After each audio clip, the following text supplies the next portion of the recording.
Baik, terima kasih Anda masih bersama kami di Interupsi. Saya ke Mas Guntur. Mas Guntur masih bersama kami? Iya, siap Mbak. Mas Guntur tadi bilang sebenarnya masih trauma di tahun 2017. Tapi karena kayaknya ini Jabar udah positif, tinggal berapa jam lagi nih? Kapan nih? Ya. Jadi intinya kan kita kan tidak boleh mengulangi kesalahan yang lalu. Kalau yang lalu seperti itu ya jangan diulangi lagi. Kan intinya seperti itu. Trauma dalam arti kan tidak mau lagi terjebak kepada kesalahan yang sama.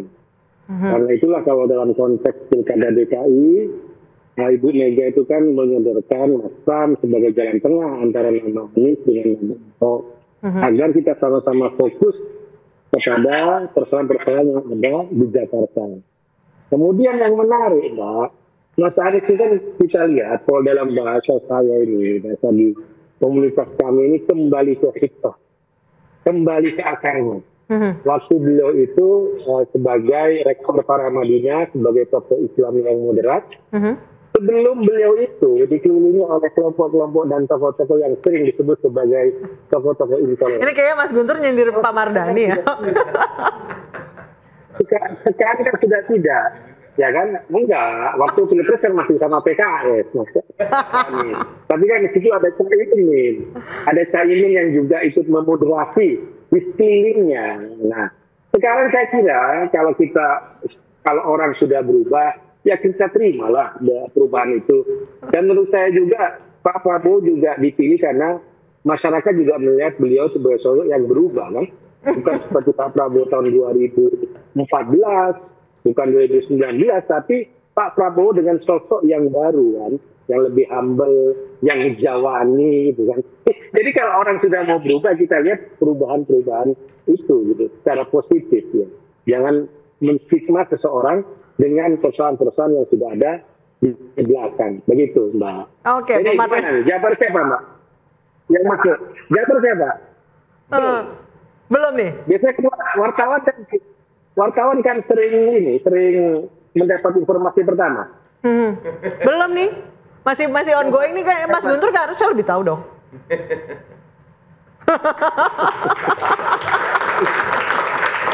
Saya ke Pak Mardhani, ini tadi kayak Mas Guntur nyindir Pak Mardhani. Tidak ada yang tersinggung. Tidak ada yang tersinggung dan tidak ada yang tersindir. Kami kebetulan sempat jadi ketua tim saya waktu itu. Anies Sandi itu fokus aja ke elektoral. Bahwa ada kasus 212, ada kasus Pak Ahok. Buat kami itu di luar dari kerjaan elektoral. Yang kami lakukan gimana? OKOC, keren banget itu. Yang kami lakukan gimana kita satu TPS, 10 relawan penggerak. Nah, akhirnya, karena gini, the evil is in the detail. Ya, there is no rocket science in winning election. Nggak ada yang rumit kok menang pemilu. Suaranya jelas kok di TPS. Ya. Tinggal petanya jelas, timnya jelas, targetnya jelas. Nah, itu yang kami lakukan. Dan untuk sampai ke situ tuh detail sekali. Sampai kami menemukan, contoh nih, waktu Pilkada 2017, survei pertama Mas AHY. Ya. Yang dua Pak Ahok. Mas Anies ketiga. Kita survei. Tuh hasil survei semua lembaga satu, Mas Anies ketiga. Kita survei, bener Mas Anies ketiga ternyata. Tapi kita nggak usah khawatir, masih ada 2 bulan. Kami kan gigi 1, gigi 2, gigi 3, gigi 4 itu 14 hari terakhir. Jadi nggak ada yang tersinggung. Dan Anies menang dengan penuh elegansi waktu 2017 dan dibuktikan 5 tahun memimpin Jakarta nggak ada kasus minoritas yang tertindas, tidak ada kasus rasial, nggak ada kasus, justru adanya cerita-cerita baik. Oke, baik, saya kembali ke Mbak Ria. Mbak Ria, apakah Pilkada 2024 ini akan sama seperti Pilkada yang lalu? Terutama yang ramai itu kan di 2017-2018. 2017 ada DKI, 2018 ada Jabar, Jatim, Jateng. Apakah akan sama atau ada warna baru dengan adanya keputusan MK itu? Kalau warna barunya saya kira putusan MK ya, dampak paling nyata dari putusan MK itu adalah membuka ruang kontestasi yang lebih luas gitu ya, dan lebih setara sebenarnya. Partai punya kesempatan tidak harus dibelenggu gitu ya oleh aturan main yang sebenarnya dibikin juga sendiri sama partai kan. Saya sering bilang partai ini makanya sering bikin aturan itu yang akhirnya dia menggali kuburnya sendiri di kemudian hari gitu ya. Termasuk soal threshold ini tadi. Jadi itu yang pertama, membuka arena kontestasi yang lebih setara, dan ini menurut saya bagus dalam konteks demokrasi. masyarakat lebih punya pilihan yang luas gitu ya, competitiveness-nya itu semakin baik gitu ya, sehingga hak politik masyarakat untuk atau hak politik warga negara ya, pertama untuk dipilih dia menjadi lebih terbuka ya, yang kedua untuk memilih pun juga menjadi lebih leluasa gitu ya. Kita tidak disodori pilihan yang terbatas yang dipaksakan oleh partai. Nah cuman problemnya gini tadi kawin paksa karena koalisi. Betul. Itu nah problemnya nih ya, kalau kita bicara pilkada 2024 hari ini, sekarang ini kan banyak publik yang marah nih. Ya minimal kalau kita lihat perbincangan netizen ya di sosial media. Ya. Kenapa? Karena mereka merasa ketika kemarin kita sudah dukung misalnya calon pada saat pilpres gitu, mereka kan punya harapan bahwa pada saat pilkada nanti gitu ya partai akan tetap konsekuen dengan pilihan-pilihannya. Nah cuma ternyata pada saat pilkada sekarang ini partai punya logiknya sendiri, partai punya pilihannya sendiri yang menurut saya kesannya adalah mengabaikan aspirasi para pemilihnya di pilpres dan pileg lalu. Problemnya adalah masyarakat hanya bisa menghukum partai politik tersebut gitu ya, atau calon yang mereka usung kemarin itu kan masih 5 tahun lagi nih, 2029. Yes. Saya kok jadi mikir jangan-jangan nih partai-partai ini gitu ya mereka mengabaikan aspirasi publik karena mereka mikir 2029 masih lama. Ntar juga lupa. Saya mau bertanya ke Pak Mardhani sebenarnya, mengapa partai mengabaikan aspirasi masyarakat yang memilihnya di Pilpres dengan berbelok ke Kimples?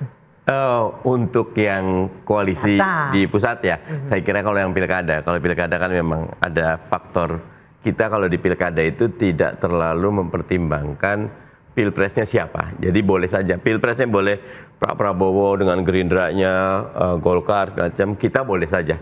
Kami memang di PKS kalau buat pilkada dibebaskan.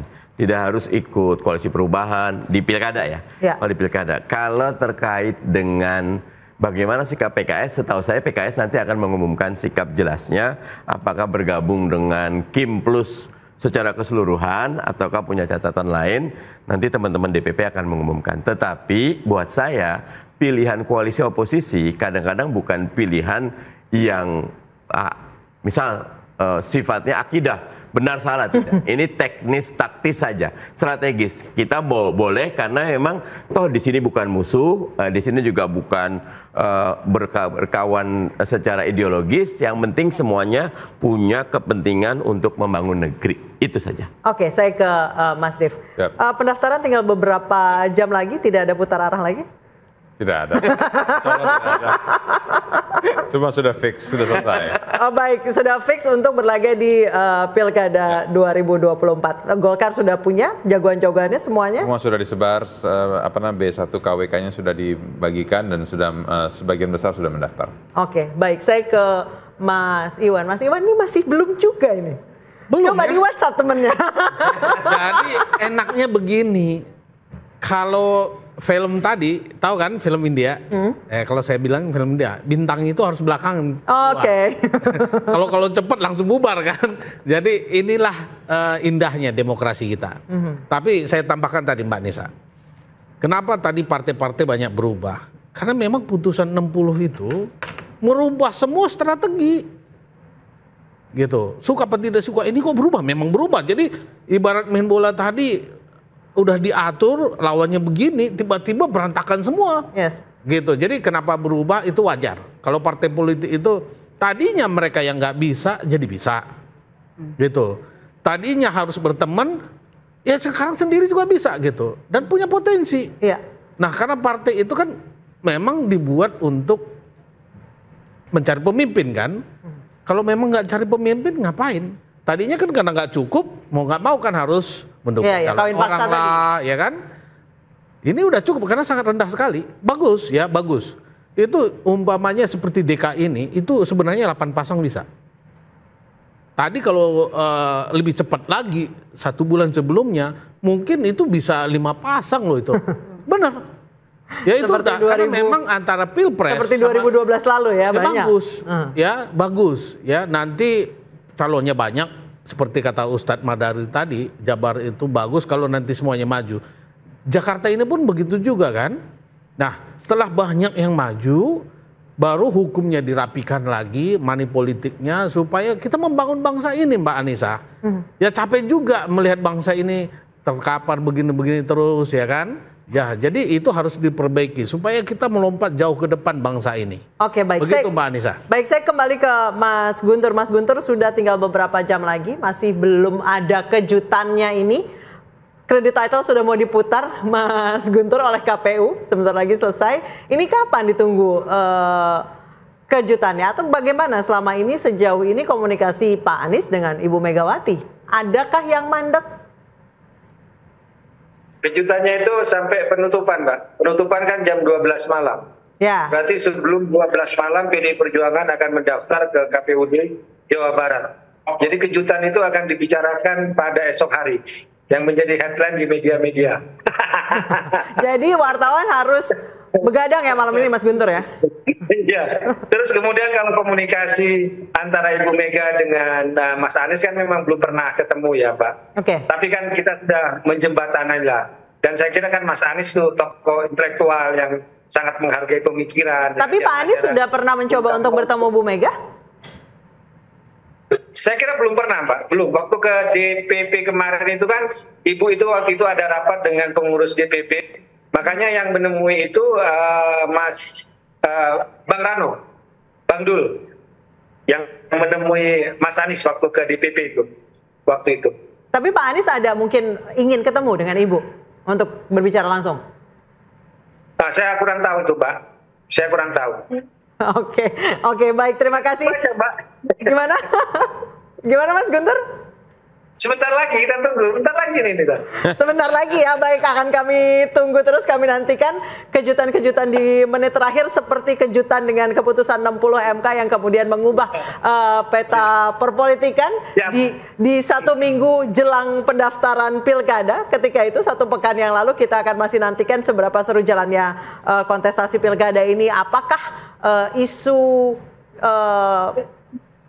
kelompok itu masih akan digunakan di pilkada kali ini? Kita harapkan tidak.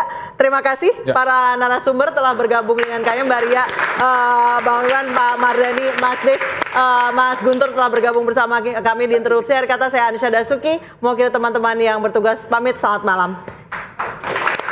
Thank you, Mbak Ria. Thank you, Mas.